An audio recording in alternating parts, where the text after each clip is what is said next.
नमस्कार, स्वागत है हमारे YouTube चैनल पर। आज लोक शिक्षण संचालनालय मध्य प्रदेश से एक नया आदेश निकल आया है अतिथि शिक्षक के लिए। इसको कृपया लास्ट तक देखेंगे पूरा अच्छे से, जिससे एक एक जानकारी आपको क्लियर हो सके। ये जो आदेश है नए अतिथि शिक्षक के लिए, यानी 2025-26 जो नया सत्र चालू हो रहा है, अब अप्रैल में 1 महीना बीत चुका है, अब जो नया सेशन चालू होने वाला है उसके लिए आया है कि क्या क्या आपको अपडेट करना है और कैसे कैसे अपडेट करना है। इसलिए वीडियो को लास्ट तक देखें और अपने सभी मित्रों को, जो भी गेस्ट फैकल्टी में चाहे इस वर्ष करना चाहता हो अथवा नहीं करना चाहता हो, इस प्रोफाइल को कंप्लीट करेंगे। उसके बाद ही जो स्कोर कार्ड हैं वो जनरेट हो पाएंगे। ये जो आदेश है 1 मई को ही आया है अभी। तो चलिए हम आपको एक एक चीज़ करके क्रमशः स्लो मोशन में समझाते हैं। इसको अच्छे से देखें, जल्दीबाजी बिल्कुल ना करें, जिससे कोई भी गड़बड़ी ना हो। और लेटेस्ट अपडेट के लिए आप चैनल को सब्सक्राइब भी कर लें। यहाँ पे आप देख सकते हैं कि ये जो आदेश आया है शैक्षणिक सत्र 2025-26 में अतिथि शिक्षक हेतु नवीन पंजीयन एवं पूर्व से पंजीकृत आवेदकों द्वारा जानकारी का अद्यतन करने विषयक, यानी जो ये जो आदेश है ये दोनों को करना है, चाहे कोई नया गेस्ट बनने वाला हो अथवा कोई पहले से गेस्ट में कार्यरत हो, या कि फिर गेस्ट में कार्यरत नहीं हो लेकिन प्रक्रिया उसकी कंप्लीट हो, यानी स्कोर कार्ड बना हुआ हो, प्रोफाइल आईडी बनी हुई, सब कुछ कंप्लीट हो, उसको भी ये सब चीज़ आप अपनी अपडेट करनी है। चलिए पूरा एक एक चीज़ करके दिखा रहे हैं आपको हम।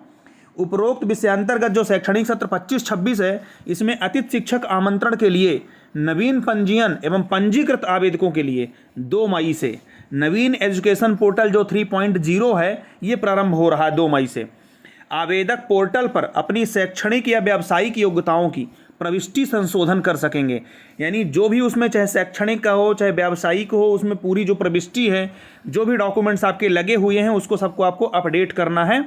और कैसे कैसे कार्रवाई करना ये देखें। सबसे पहला जो पॉइंट है वो नए आवेदक के लिए है, जो अभी तक पंजीकृत ही नहीं है, नया रजिस्ट्रेशन बनवाना है। तो जो नए आवेदक हैं जो पूर्व से पंजीकृत नहीं हैं, वे पोर्टल पर अपना पहले पंजीयन करेंगे और अपनी जो भी शैक्षणिक अथवा व्यावसायिक योग्यता है उसके दस्तावेज को अपलोड करेंगे और अपनी प्रोफाइल लॉक करेंगे और फिर सत्यापन करवाएंगे।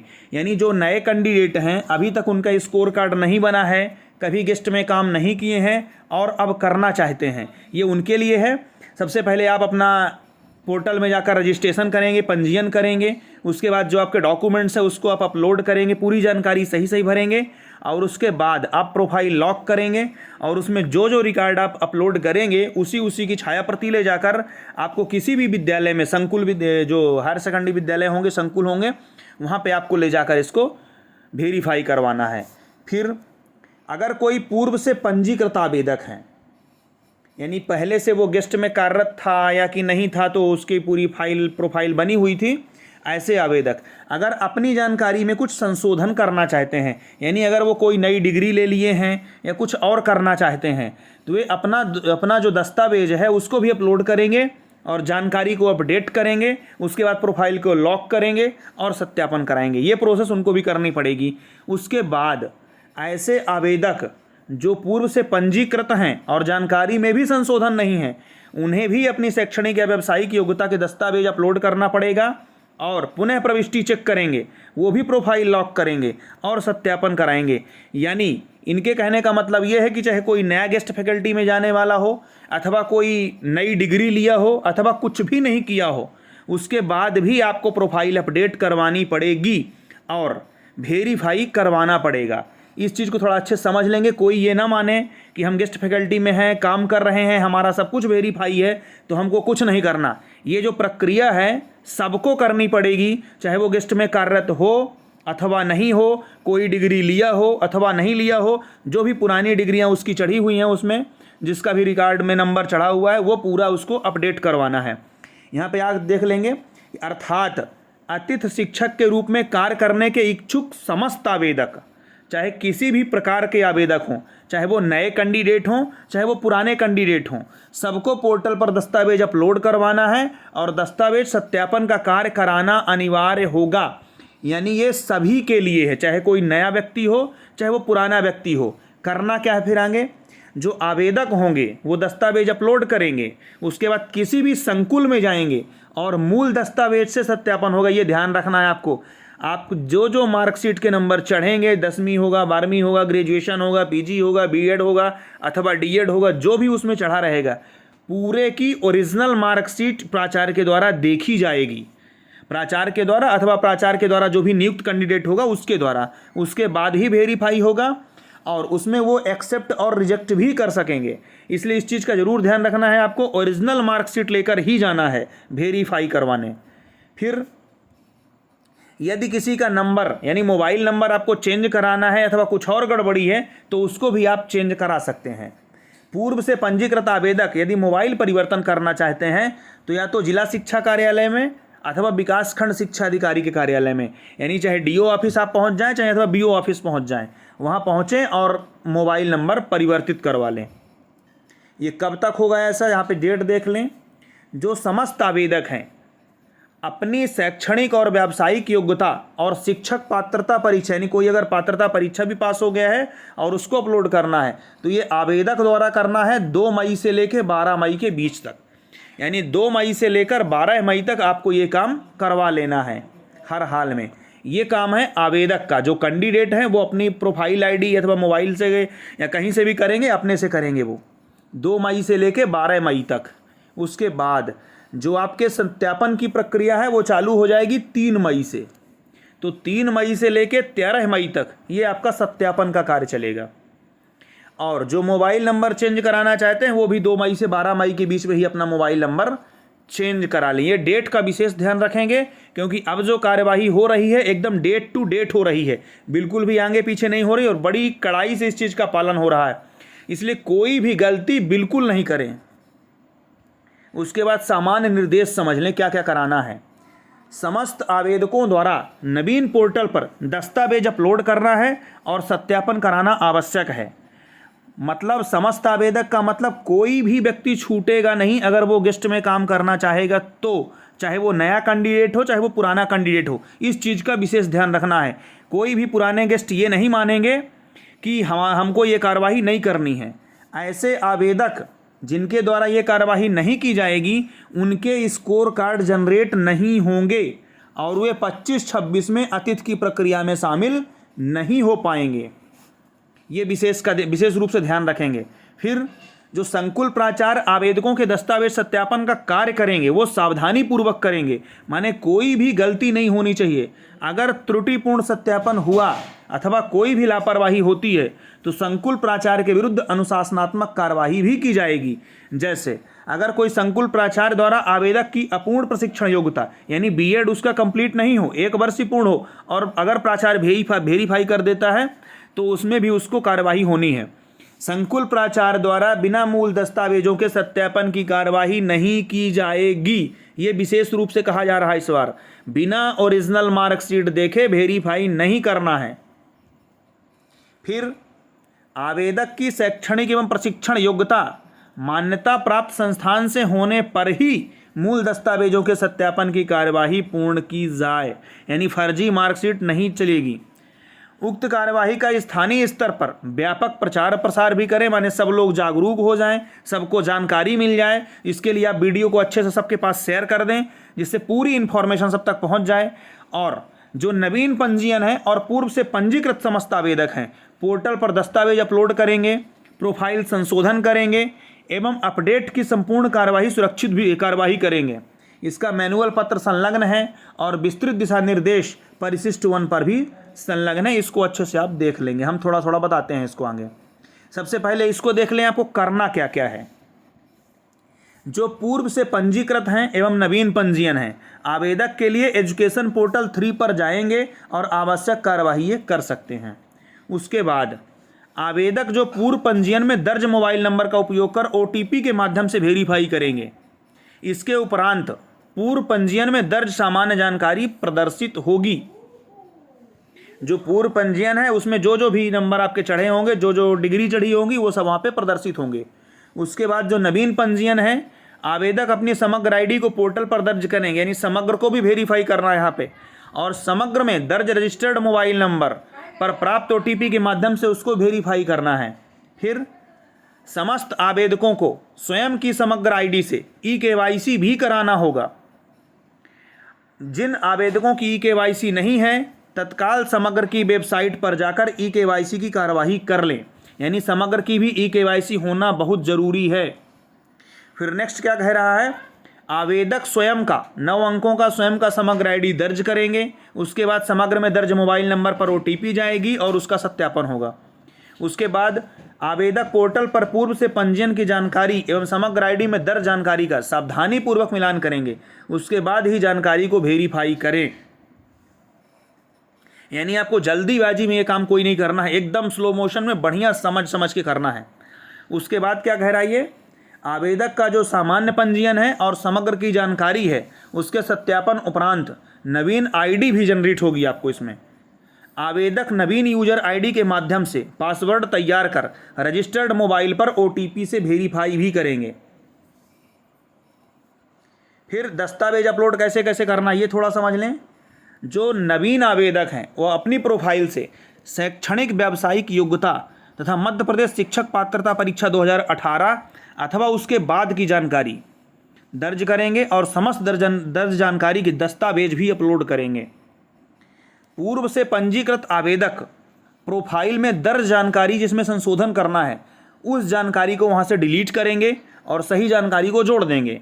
जो नवीन अर्जित शैक्षणिक व्यावसायिक योग्यता है तथा मध्य प्रदेश शिक्षक पात्रता परीक्षा 2018 अथवा उसके बाद की दर्ज की जानकारी है उसको अपडेट करेंगे। यानी ये पूर्व से कैंडिडेट जो जुड़े हुए हैं उनके लिए बोल रहा है कि यदि कोई वो अपनी जानकारी को अपडेट करना चाहते हैं तो पहले पुरानी वाली जानकारी को डिलीट कर दें और फिर नई वाली जानकारी को जोड़ दें। चाहे वो कोई डिग्री वाली हो, यानी कोई भी डिग्री नहीं कर लिए हो, अथवा पात्रता परीक्षा में अगर कुछ संशोधन हुआ हो या कि कोई नई परीक्षा पास किए हों उसको भी ऐड करना है उनको। उसके बाद क्या कह रहा है, आवेदक प्रोफाइल एवं दर्ज समस्त शैक्षणिक व्यावसायिक योग्यता तथा मध्य प्रदेश शिक्षक पात्रता परीक्षा 2018 एवं उसके उपरांत आमंत्रित पात्रता परीक्षा उत्तीर्ण दस्तावेजों को अपलोड भी करेंगे। यानी आपको जो प्रोफाइल में है उसमें समस्त शैक्षणिक रिकॉर्ड लगाना है, अगर कोई व्यावसायिक योग्यता है तो वो लगाना है, और मध्य प्रदेश शिक्षक पात्रता परीक्षा 2018 वाला अथवा उसके बाद जो भी आप क्वालिफाई किए हों जिस सन में उसको आपको अपलोड करना है। उसके बाद बिना दस्तावेज अपलोड किए कोई भी जानकारी अपडेट नहीं होगी। बिना दस्तावेज अपलोड किए कोई भी जानकारी अपडेट नहीं होगी। यदि किसी आवेदक कोई जानकारी को अपडेट नहीं करनी है तो भी उन्हें उनके द्वारा पूर्व में दर्ज जानकारी के दस्तावेज अपलोड करने होंगे।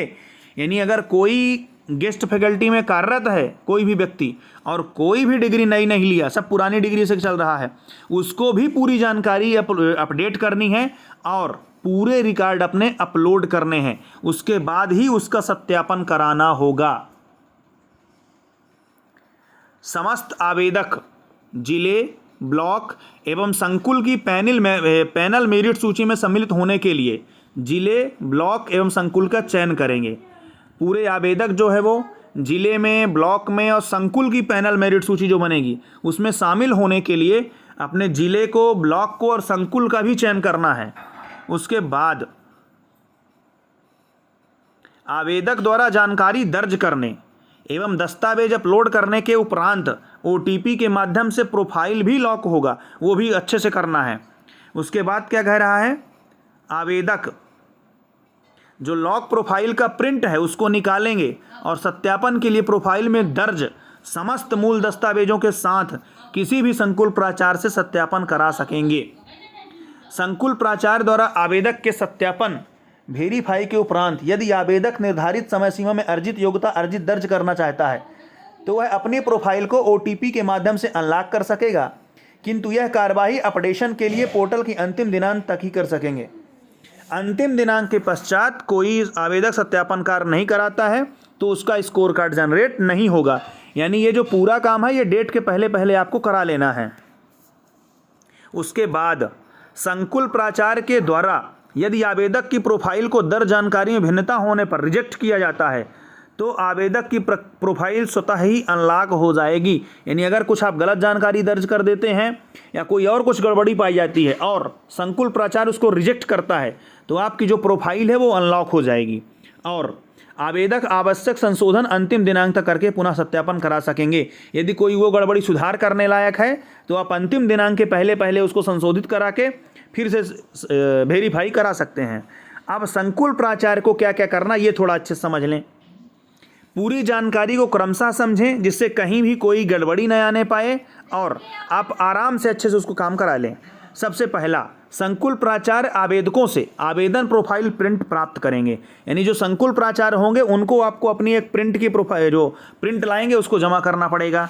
उसके बाद संकुल प्राचार्य अपने संकुल के लॉगिन आईडी का प्रयोग करेंगे और पोर्टल पर लॉगिन करेंगे। उसके बाद आवेदक द्वारा पंजीयन में दर्ज समस्त शैक्षणिक योग्यता, व्यावसायिक योग्यता और शिक्षक पात्रता परीक्षा उत्तीर्ण मूल दस्तावेज पोर्टल पर अपलोड किए गए दस्तावेजों से मिलान करेंगे।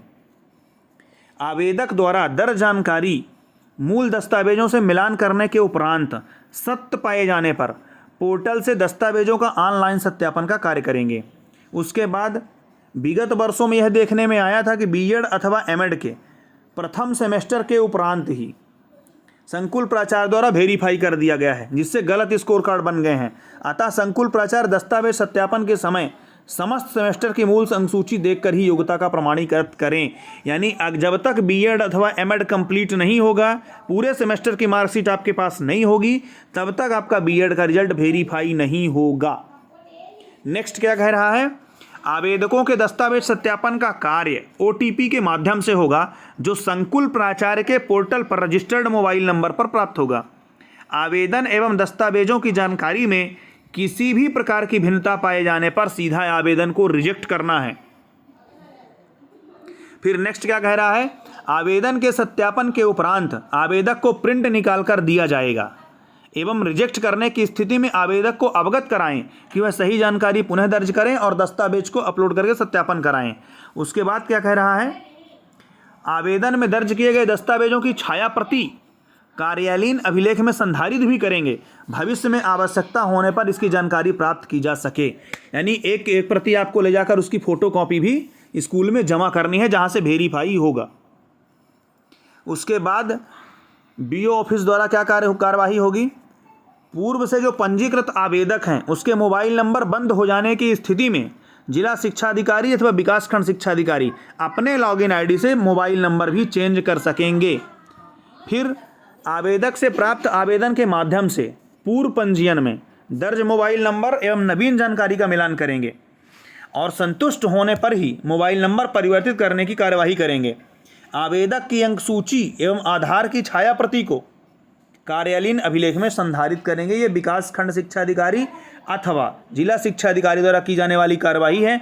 यानी अगर किसी को भी मोबाइल नंबर चेंज कराना है तो इस प्रक्रिया से गुजर कर वो अपना मोबाइल नंबर चेंज करा सकते हैं।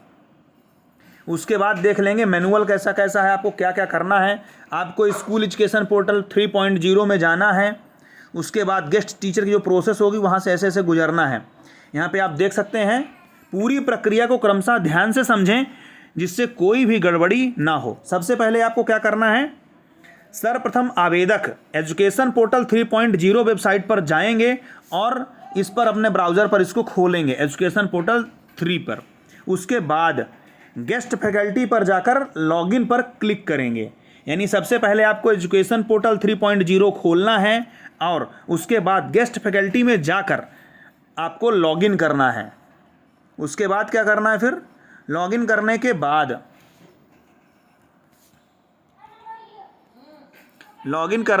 क्या करना है,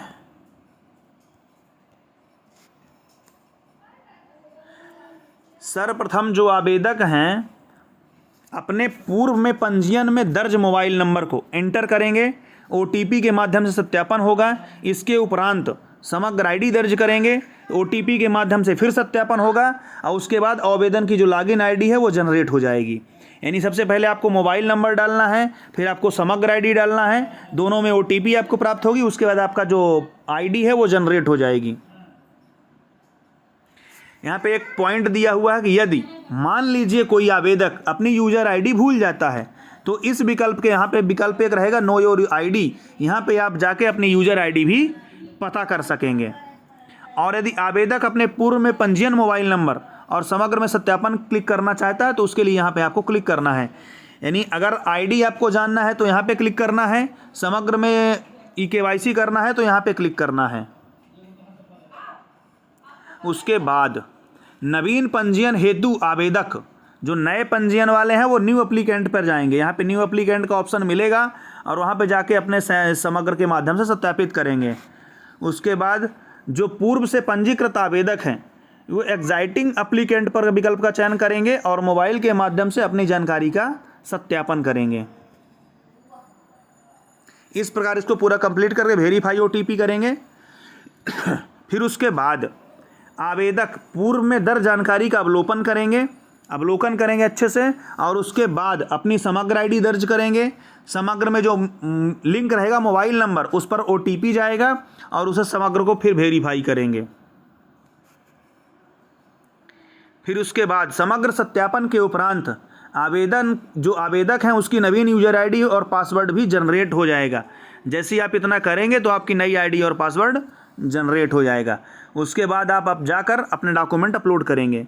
आवेदक अब नवीन पासवर्ड जनरेट करने के लिए पूर्व में दिए यूजर आईडी और पासवर्ड व नवीन पासवर्ड को प्रविष्ट करेंगे और ओटीपी के माध्यम से सत्यापित करेंगे और पुनः लॉगिन करेंगे।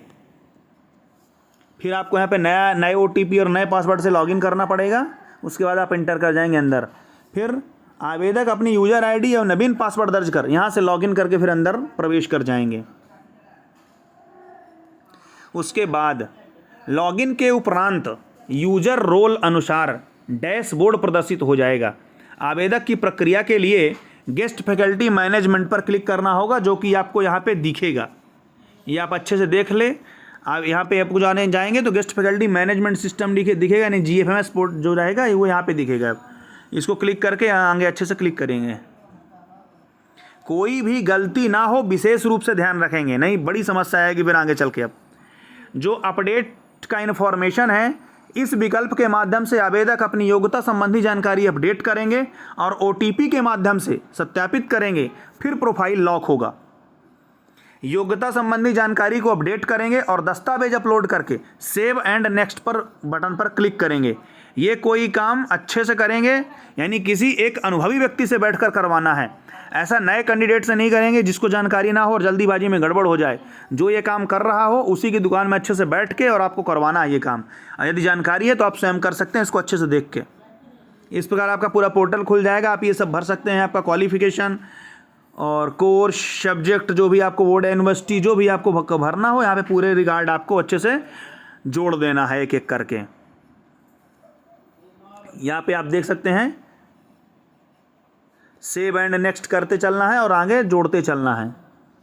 TET संबंधी जानकारी को अपडेट करेंगे और दस्तावेज अपलोड फिर करेंगे। सेव एंड नेक्स्ट पर फिर बटन पर क्लिक करेंगे। उसके बाद इस प्रकार पूरा ये आपका खुलेगा कि आप किस ईयर में पास हुए हैं, किस सब्जेक्ट से हुए हैं, किस पैनल में हैं, कैटेगरी आपकी क्या है, क्वालिफिकेशन स्कोर क्या है, और आपको फिर डॉक्यूमेंट भी अपलोड करना है और ऐड करना है यहाँ पे आपको। फिर सेव एंड नेक्स्ट करके आपको आगे बढ़ जाना है। फिर पैनल मेरिट लिस्ट संबंधी जानकारी को अपडेट करना है और स्वसत्यापन करने के उपरांत OTP के माध्यम से सत्यापन के पश्चात प्रोफाइल को लॉक बटन पर क्लिक करना है और इस प्रकार अच्छे से आपको अपडेट करवाना है। ये इस प्रकार OTP आएगा, फिर आपको वेरीफाई करना है। फिर ई-केवाईसी संबंधी जानकारी देखें और उसके आवेदन को भी डाउनलोड कर प्रिंट कर लें।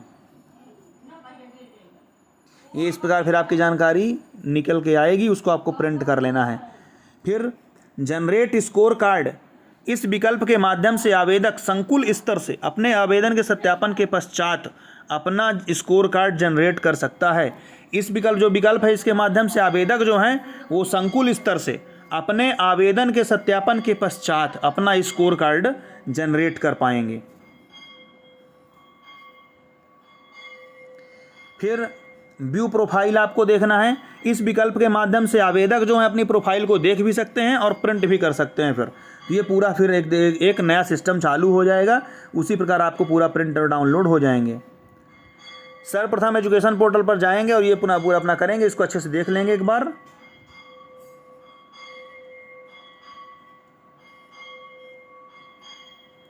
फिर आपको क्या करना है, गेस्ट फैकल्टी वेरिफिकेशन कैसे कैसे करेंगे।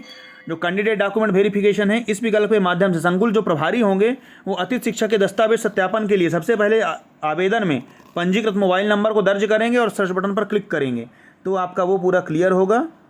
सर्च करने के बाद जो संकुल प्रभारी रहेंगे वो अतिथि शिक्षक आवेदन के विवरण एवं दस्तावेज का सत्यापन करेंगे। आवेदक द्वारा दर्ज की गई अगर जानकारी त्रुटिपूर्ण है तो आवेदन को रिजेक्ट कर देना है। यदि आवेदन की जानकारी दर्ज सही होती है तो OTP के माध्यम से प्रोफाइल को वेरीफाई करेंगे। इसके बाद स्कोर कार्ड स्वतः ही जनरेट हो जाएगा। इस प्रकार पूरा अच्छे से कंप्लीट करना है।